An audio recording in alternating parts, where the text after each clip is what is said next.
Actually, we met when we were teenagers. I was maybe in about what? Second form, third form. Yes. And we went to different schools and so on. But my sister came to last year to go to sixth form. And his sister was in sixth form with her. And because they attended the same parties and so on, we met and voila.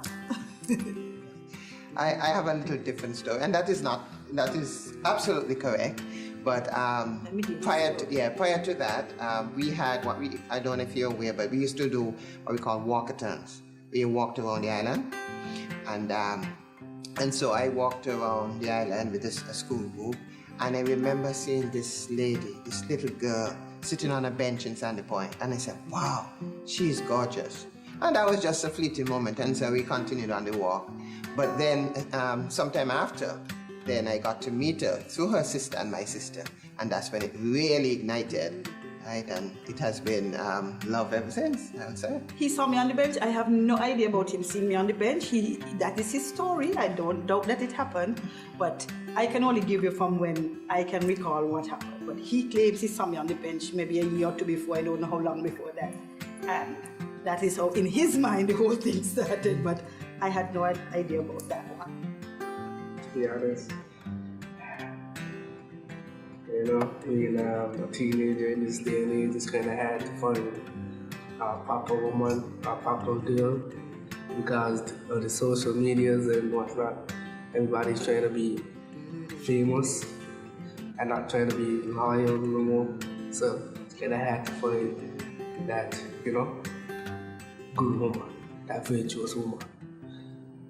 Well, the first time we met is when we came for the women's at my church, came for a walk through for the Thursday afternoon.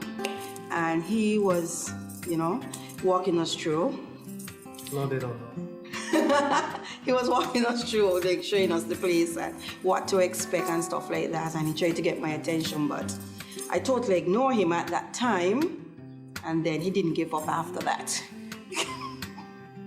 I met my ex-wife at church. She came over from the United States to visit our church. We were having our annual convocation, and we met there at the church, and everything went along from there. You want to sound carnival, I was like swept off the feet. Not really, but I was like, wow. And then I approached a friend, because a friend works with me.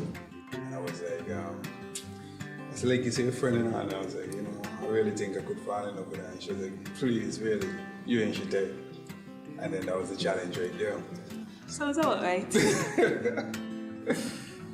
I was working in Zambia, and I was coming to the end of a 4-year stint there. And but towards the end I was single. I was actually married before I got divorced, and I've been single for a year or so. And I was coming towards the end of my stint there. And a friend of Sandy's, who worked for me or worked in my office, suggested that we might meet. Not to me, though, to Sandy. So they checked out where I was having lunch and did whatever they did, and we sort of bumped into each other. That's how we met.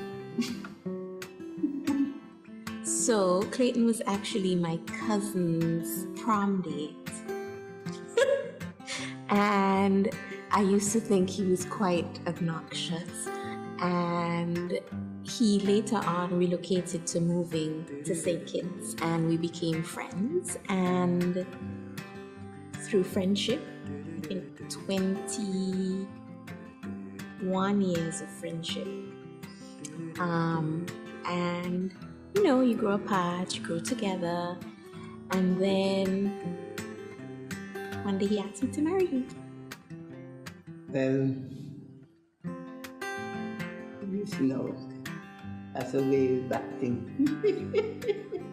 One day at my grandmother's home in Sandy Point, when I went in, she said, somebody in the front room, come to you. When I go in, I saw this strange, handsome young man. Well seated. much harder on me by my step uncle. So he came and paid me a visit. And he told me that a long time he was watching me. And but maybe he was shy too. After months after we got married. And that's how partnership started. Well, we met like every normal couple meets at a nightclub. And it's so funny because at that time I didn't really frequent night spots, but I had a girlfriend that came in from Jamaica and she wanted to see what nightlife in St. Kitts was like. So I took her out and I didn't know him personally, but I knew of him. But he just walked over to me as if we were good old friends. And he asked me, well, how come I didn't see you at Island Expressions last time? And I'm thinking to myself, okay, do we know each other?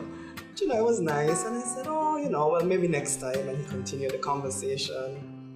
He offered to buy a drink. And I'm thinking, oh, the drinks here are expensive. And I'm drinking an expensive drink and I feel so bad. I still ordered it. And then he asked me to dance. And I said, no. And after that, I don't know why, after I left the night, I couldn't get over the conversation we had. It was just so sincere and he was so nice. So I said, let me contact him on Facebook. And I did. And he responded and he took me out and he eventually got the dance. And the rest is history. Yes, it was a lot like that. We met at Juve. Actually, it's two stories. One, actually, we were introduced in front of, then it was Barclays Bank, by Minister Scarrett. At the time, he wasn't minister then, he was just Ricky Scarrett, and then now he's not minister anymore, but by Ricky Scarrett, who is actually my ex-husband's cousin. And his introduction was, this is Naima, Naima, this is Nick, and you guys are not allowed to be together. That was the introduction. And then the next time I met him was actually on top of the Juve truck. We were on the top of the truck behaving really terribly. I'm sure you've seen me at Juve. It hasn't changed in all these years. That's the tradition. So that's where we met. And I think from the day that we met on the truck, and I drove him home, we went to the beach and I drove him home. We've been together really ever since. We had a brief break for like a year. I met him here and then I went back to Canada. I was studying. And then we came back that Christmas and we decided, he had decided, you know, he'd come back for me.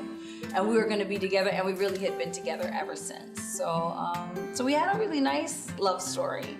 So that's really how we met.